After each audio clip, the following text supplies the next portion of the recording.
Greg Sands triumphed over a turbulent past, including addiction, by transforming his life from incarceration. A pivotal moment of clarity set Greg on a path to redemption. This eventually led to a presidential pardon. With unwavering support from his wife Pam, Greg built a successful drywall business from the ground up, expanding into manufacturing and diversifying services. Their dedication to community upliftment is evident in projects like the Glory House and various charitable contributions. In 2024, they transitioned their company into an employee-owned model, ensuring long-term benefits for their team. Greg's story stands as a testament to resiliency and the power of second chances.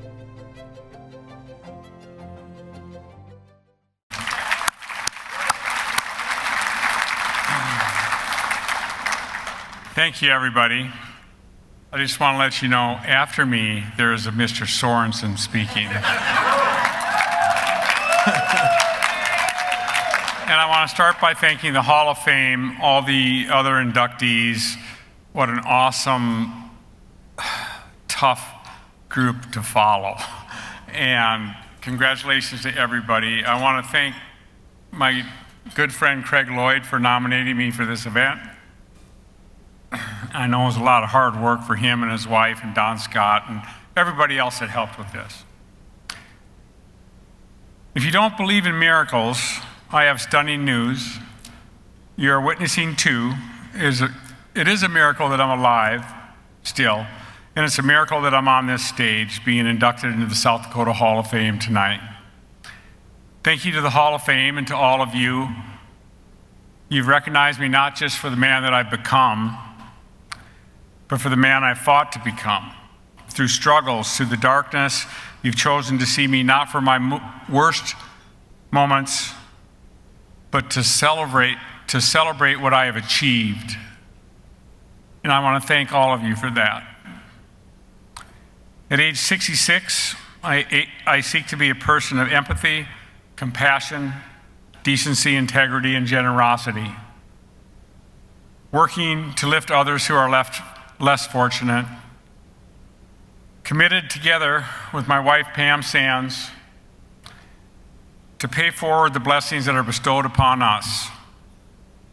I'm a proud husband of 29 years, brother, uncle, business leader, entrepreneur, philanthropist, and South Dakota Hall of Famer.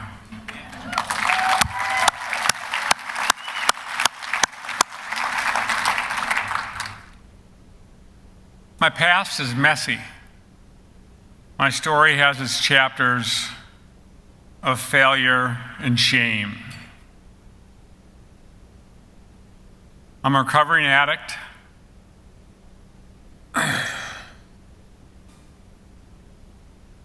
Addicted to cocaine, alcohol, crack. It didn't really matter. I'm an ex-convict who served 2 years in federal prison for drug distribution.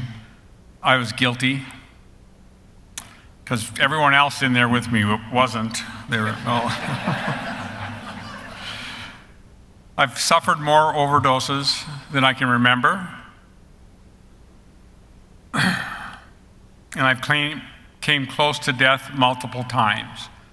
Just two incidents. One was in downtown Los Angeles on Skid Row at 3 o'clock in the morning in a drug deal gone bad with multiple people hopping in the vehicle, and I just walked away alive, and I was lucky. Another time was an inmate had a razor blade to my throat, and I walked out of that through God's grace.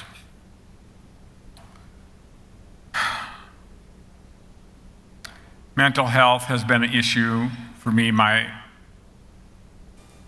half of my adult life, and I have been diagnosed with a mild anxiety disorder. I take medication for it daily. It works, it's stabilized. My journey began with multiple childhood trauma. My father walked out on us in Fargo when I was a toddler, leaving my mother, Phyllis Sands, alone to raise me and my brother. Poverty was reality. Mother worked tirelessly at 2 or 3 jobs to put food on our table and clean clothes on our back, and we always had both. She was wonderful. We moved to Minneapolis, and my mother, a strong, loving woman, found herself trapped in an abusive relationship that nearly destroyed us.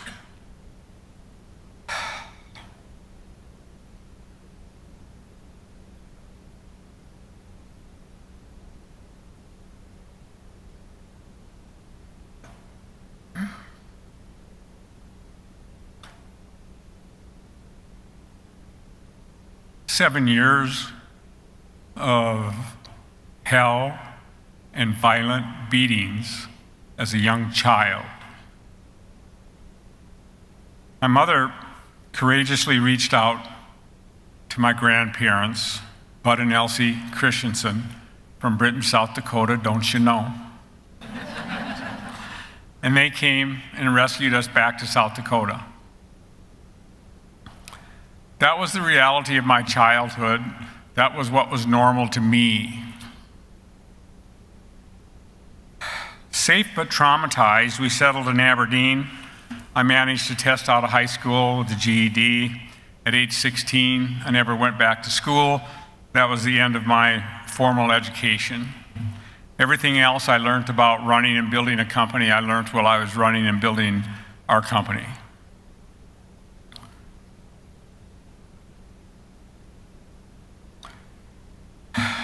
Endowed with good instincts, street smarts, and a strong work ethic, I struck out on my own at age 17 and moved to Rapid City, South Dakota. Went to work as a drywaller.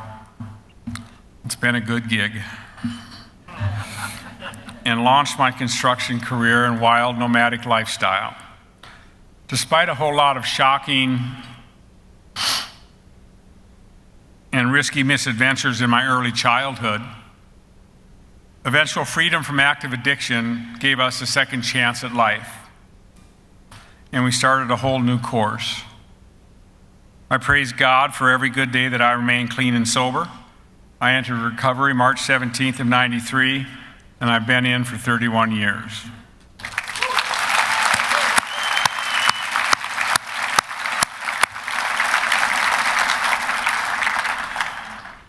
Sands Wall Systems, the company that Pam Sands and I co-founded, has achieved tremendous success over the last 3 decades.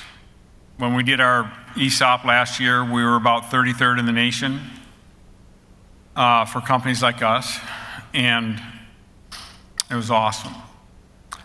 I have coped, survived, and thrived by the grace of God and the miracle of recovery, and by the unconditional love, understanding, and support of my rock, Pam Sands, who's awesome.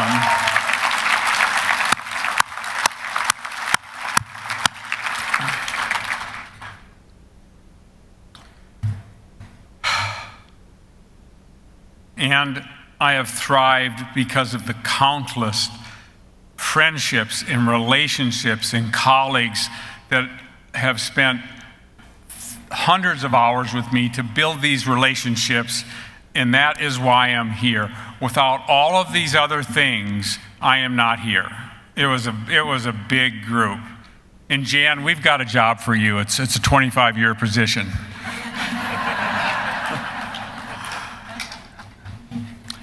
Triumph has demanded decades of grueling work and sacrifice and great risk.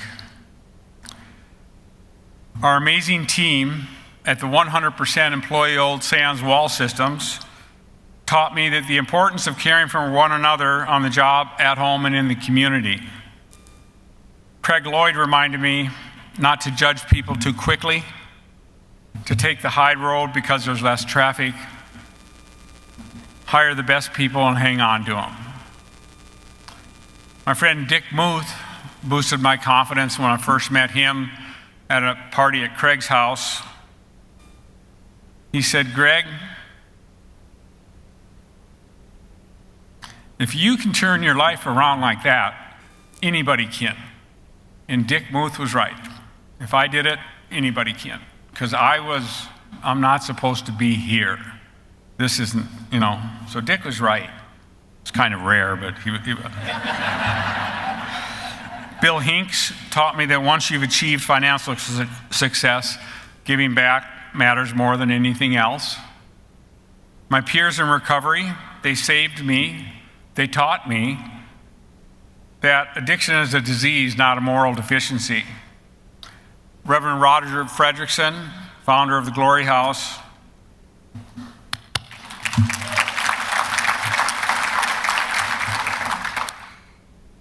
taught me that nothing can separate us from God's love. Dave Johnson, my counselor at the Glory House, believed in me when nobody else did. Matt Stanley showed me how to positively channel my obsessive behaviors. Thomas Otten modeled for me that love is patient and love is kind.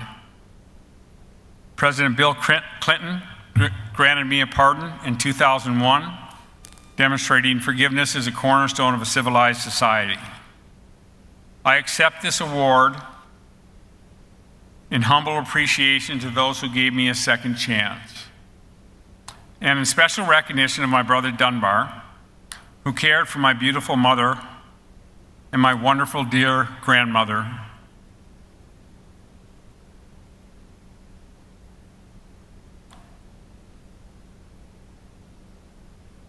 When I was sick and in the depths of addiction for 15 years. Most important, I dedicate this award to Pam Sands.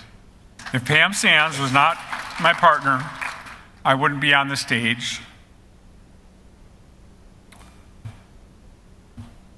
Friends, we all know someone who is struggling. All of you know somebody who's struggling, whether it's with mental illness, addiction, trauma, or all three. My hope is that my story offers a little light to those who are hurting, and I hope it offers a little light to their loved ones that there's hope. Finally, for those of us who have found our way, who have seen some light, let us remember the golden rule and our duty to come alongside those who are still fighting their battles. Thank you, and I love South Dakota.